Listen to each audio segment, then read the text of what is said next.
Ciao e benvenuti su Sturm und Drang. In questo video si parlerà di Corea, o meglio, di Coree, del perché esistano due Coree, ma soprattutto di chi sia la colpa del fatto che esistano due Coree. Se doveste mai capitare dalle parti di Seoul, vi consiglio assolutamente di visitare il Memoriale della Guerra di Corea. È un maestoso edificio che ospita un ottimo museo di storia militare. Attraverso le sue ricchissime collezioni, il museo ripercorre la storia militare della Corea dal Neolitico fino all'età contemporanea. All'esterno del memoriale, invece, è esibito un vasto assortimento di mezzi militari moderni, incluso un gigantesco B-52 Stratofortress che, vi garantisco, dal vivo fa decisamente impressione. Il problema è che, oltre a tutte queste belle cose, il memoriale è anche una gigantesca opera di propaganda. Il padiglione dedicato alla guerra di Corea, infatti, offre una rappresentazione del conflitto assolutamente distorta e lontana dalla realtà storiografica. La cosa grave è che questa rappresentazione è comunemente accettata dal pubblico, sia in Corea del Sud che in Occidente. Lo scopo di questo video è decostruire i miti e le falsità dietro la comune percezione della guerra di Corea ed offrire una versione scomoda ma decisamente più in linea con la realtà storiografica. Inoltre spiegherò come questa distorta interpretazione del conflitto rappresenti uno dei principali ostacoli alla pace e alla riunificazione della penisola coreana. Molte delle cose che dirò potranno sembrare estreme, controverse o persino assurde, ma ognuna di esse è supportata da fonti storiografiche estremamente solide. Ovviamente non vi chiedo di credermi sulla parola. Nel link in descrizione avrete accesso allo script del mio video, completo di bibliografia, nota a pie pagina e screenshot dei testi accademici che ho usato. In questo modo potrete facilmente verificare se ciò che dico è campato per aria, cosa che vi invito caldamente a fare. Come per ogni cosa, per capire, bisogna partire dal principio. Perché è scoppiata la guerra di Corea? Secondo la narrazione dominante, portata avanti dal memoriale della guerra a Seoul e ripetuta alla nausea da sedicenti esperti di politica internazionale, la risposta è semplice. La guerra fu un atto di aggressione unilaterale da parte della Corea del Nord, che il 25 giugno 1950 avrebbe lanciato un attacco a sorpresa con l'intento dichiarato di distruggere la nascente democrazia sudcoreana ed imporre una dittatura comunista nella porzione meridionale della penisola. Essendo un'occhiata superficiale, questa risposta può sembrare soddisfacente, da un punto di vista storiografico non lo è affatto. Secondo lo storico Bruce Cummings, che forse più di ogni altro ha studiato la questione, far risalire l'inizio della guerra al fatidico 25 giugno 1950 sarebbe disonesto intellettualmente. In questo modo si creerebbe una narrazione di comodo che escluderebbe il ruolo avuto dagli USA nel creare le condizioni che hanno portato allo scoppio del conflitto. Per Cummings, la guerra deve essere concepita come guerra civile, tenendo conto che già prima del 25 giugno 1950 la violenza politica in Corea aveva mietuto almeno 100.000 vittime. E non è l'unico a pensarla così. Anche storici filoamericani di primo piano, quali Alan R. Millett e William R. Polk, sostengono che la guerra sia cominciata ben prima del 1950 e che la causa del conflitto vada ricercata nelle scelte politiche statunitensi nella Corea occupata. E se è vero che non si può attribuire ai soli USA la decisione di dividere politicamente la penisola coreana, è altrettanto vero che è a causa del governo statunitense se questa divisione permane ancora oggi. Il perché è presto detto. Mentre i sovietici arrivarono in Corea senza un piano ben preciso e senza avere in programma di restare a lungo, il governo americano aveva le idee molto chiare. Agli Stati Uniti la Corea serviva in quanto colonia del Giappone. Con l'economia distrutta dalla guerra appena conclusa, il Giappone aveva bisogno di ricostruire la sua base industriale e per farlo doveva avere accesso alle materie prime e ai mercati delle sue ex colonie, inclusa la Corea. In alternativa, Il Giappone avrebbe trovato nella Cina una valida fonte di materie prime, nel blocco socialista i mercati per i suoi prodotti. Per gli USA, perdere influenza politica ed economica in Giappone avrebbe significato perdere il controllo dell'Asia e forse anche la loro posizione di dominio globale. In base alla teoria del domino, la Corea era un tassello fondamentale ed in quanto tale doveva restare politicamente ed economicamente sotto il controllo statunitense, anche a costo di schiacciare il desiderio di indipendenza del popolo coreano. Nonostante fossero stati per decenni vittime dell'imperialismo giapponese, i coreani vennero trattati alla stregua di una nazione ostile e sottoposti ad un severo regime di occupazione attraverso il quale gli USA esercitavano un altissimo livello di controllo sulla politica locale. La neonata Repubblica Popolare di Corea, proclamata a Seul, ed espressione democratica del desiderio di indipendenza del popolo coreano, venne stroncata sul nascere e rimpiazzata da un regime fantoccio asservito agli interessi americani. Sotto l'amministrazione USA, le forze più reazionarie presero le redini nel paese e la classe dirigente che aveva collaborato con i giapponesi mantenne tutti i suoi privilegi. Gli americani mantennero intatta l'intera struttura di potere del regime coloniale nipponico, incluso il disgustoso sistema dei bordelli militari. Le odiate forze di polizia, già efficiente strumento repressivo sotto la dominazione giapponese, vennero riorganizzate e scatenate contro gli oppositori del nuovo ordine imposto dagli USA. E considerata l'estrema impopolarità del regime di occupazione, le vittime della repressione si contarono nell'ordine delle centinaia di migliaia. A questo punto uno potrebbe dire: ok, il governo del sud era terribile, ma sicuramente il nord era peggio. Vi sorprenderà, ma la risposta è no, decisamente no. Anche volendo accettare la visione dello storico Andrei Lankov, secondo il quale i sovietici e gli americani esercitavano lo stesso grado di controllo nelle rispettive zone di occupazione, ci sono diverse ragioni per le quali il nascente regime del nord era molto meglio della sua controparte meridionale. Per prima cosa, mentre il governo del sud era dominato da collaborazionisti, quello del nord era guidato da chi aveva combattuto per l'indipendenza della Corea. Piaccia o meno, anche la storiografia contemporanea riconosce che Kim Il-sung è stato un eroe della resistenza al dominio coloniale nipponico. Ma ancora più importante è il fatto che il governo del nord godeva di ampio supporto popolare, ottenuto grazie all'approvazione di riforme progressiste mirate alla redistribuzione della ricchezza, a migliorare le condizioni dei lavoratori ed a garantire l'uguaglianza di genere. Tutte cose impensabili nel fascistoide regime sudcoreano. Basando la sua legittimità sul consenso popolare, il governo di Pyongyang non ebbe bisogno di imporsi con la forza delle armi.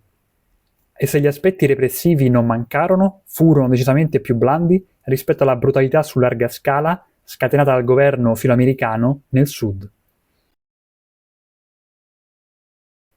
Dopo aver dato un'idea della situazione politica nella penisola coreana in quegli anni, è giunto il momento di spiegare perché siano stati principalmente gli USA a creare le condizioni per lo scoppio della guerra.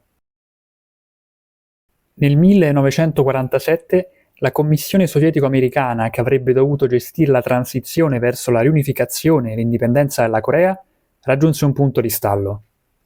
Gli Stati Uniti, forse temendo la crescente popolarità delle forze progressiste, decisero di forzare la mano. Per mezzo delle Nazioni Unite, all'epoca sotto il loro controllo, gli USA crearono una commissione che avrebbe dovuto supervisionare lo svolgimento delle elezioni nelle due metà della penisola. La commissione venne boicottata dalla maggioranza della popolazione e delle forze politiche coreane che, a ragione, la vedevano come un passo verso la divisione permanente del paese. Le elezioni vennero unilateralmente svolte solo nel sud della penisola, tra brogli e intimidazioni, ma dichiarate regolari dalla Commissione ONU. La stessa Commissione riconoscerà poi il regime fantoccio del Sud come unico governo legittimo con sovranità sull'intera Corea. Questa decisione, presa contro il volere della stragrande maggioranza dei coreani, di fatto, metteva una croce sull'idea di una Corea unita ed indipendente e rese la guerra praticamente inevitabile. Questo dettaglio è importante. La Corea del Sud e la Corea del Nord non erano all'epoca due nazioni distinte, erano due entità politiche che rivendicavano sovranità sullo stesso territorio. A separarle era una linea di demarcazione scelta a tavolino da due burocrati americani, senza consultare nessuno, non un vero e proprio confine riconosciuto a livello internazionale. Nessun accordo scritto o orale aveva formalmente riconosciuto il 38° parallelo come confine definitivo tra le due Coree. E dato che nessuno dei due governi lo riconosceva come confine, l'esercito sudcoreano non si faceva problemi ad invadere ed occupare territorio al di là del 38° parallelo. Questo avveniva durante uno dei numerosi scontri lungo la linea di demarcazione, che, in base a fonti governative statunitensi, nella maggior parte dei casi, erano provocati dalle truppe di Seoul.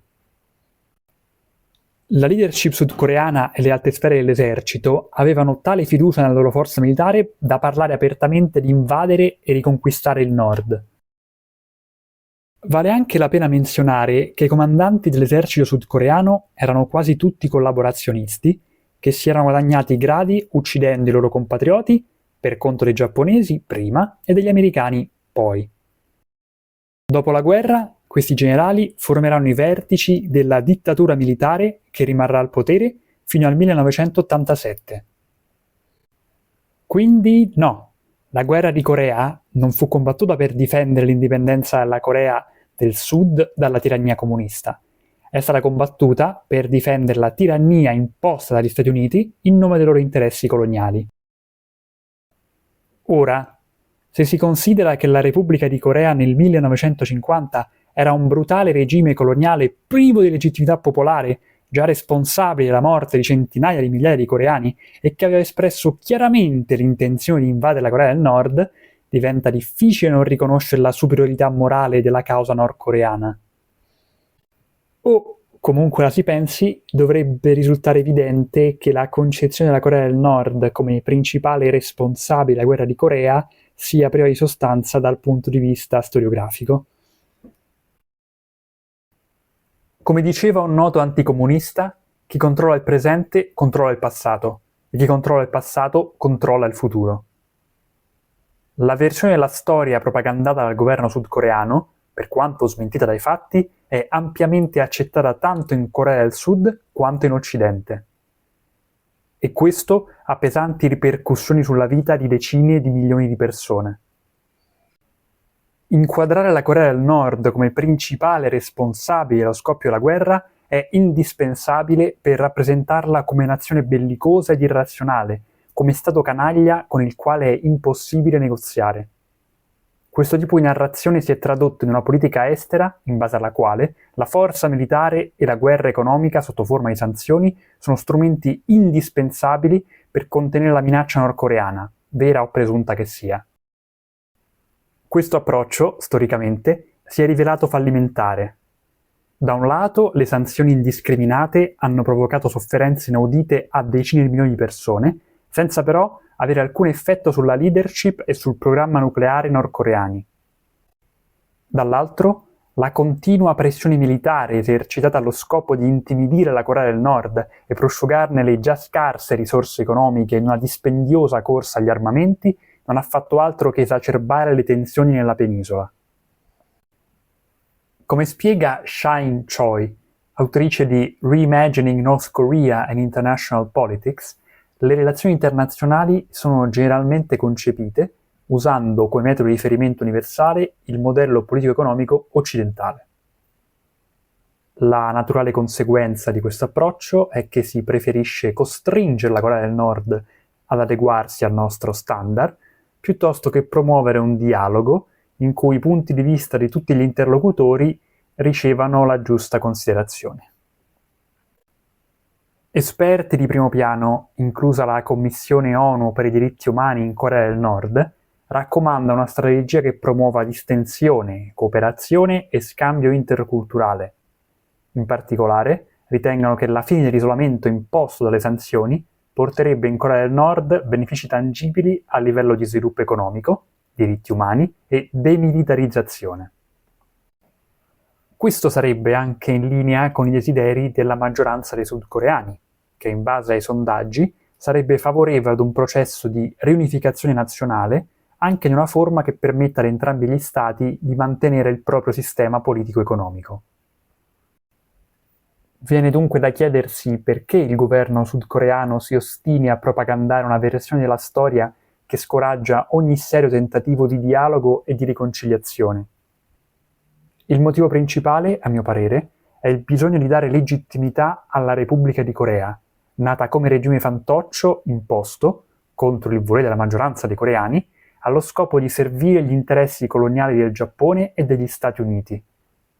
Riscrivere la storia è dunque necessario sia per cancellare le vergogne del passato dalla memoria collettiva, che per distrarre dal fatto che queste si riflettono inevitabilmente nell'odierna realtà sudcoreana. Una realtà in cui individui e famiglie che hanno prosperato grazie al regime coloniale continuano ad esercitare una pesante influenza su ogni aspetto della società. Ma anche la realtà di uno Stato a sovranità limitata, che lasciando le proprie forze armate sotto il controllo USA e rinunciando a perseguire una politica estera autonoma, rischia di trasformarsi, ancora una volta, in un campo di battaglia. Comprendere a fondo le cause di una tragedia è necessario per evitare che si ripeta. Per questo motivo è indispensabile che questa scomoda verità sulla guerra di Corea torni al centro del dibattito. Ed è anche il motivo per cui qualcuno doveva raccontarvela. Se siete arrivati fino a questo punto, vi ringrazio per la vostra attenzione. Come avrete forse notato, non ho la pretesa di essere neutrale, sempre che sia possibile esserlo parlando di certi temi, ma cerco sempre di offrire a chi guarda i miei video informazioni quanto più possibilmente accurate e che possano essere verificate indipendentemente. Produrre contenuti di questo tipo richiede molto tempo ed energie e purtroppo l'algoritmo di YouTube mi penalizza, fra le altre cose, per il mio supporto inequivocabile alla causa palestinese.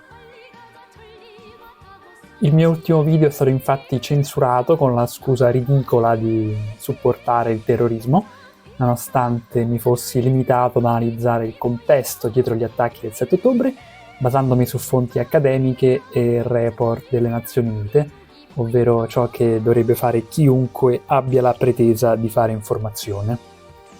Se avete trovato il mio video utile e volete supportare i miei tentativi di produrre informazione di qualità, vi invito a mettere un like, ad iscrivervi al canale senza dimenticare di attivare le notifiche. Se per qualche motivo il video non vi ha convinto, fatemelo sapere nei commenti, possibilmente con toni educati, e grazie ancora per la vostra attenzione e spero di rivedervi nel prossimo video.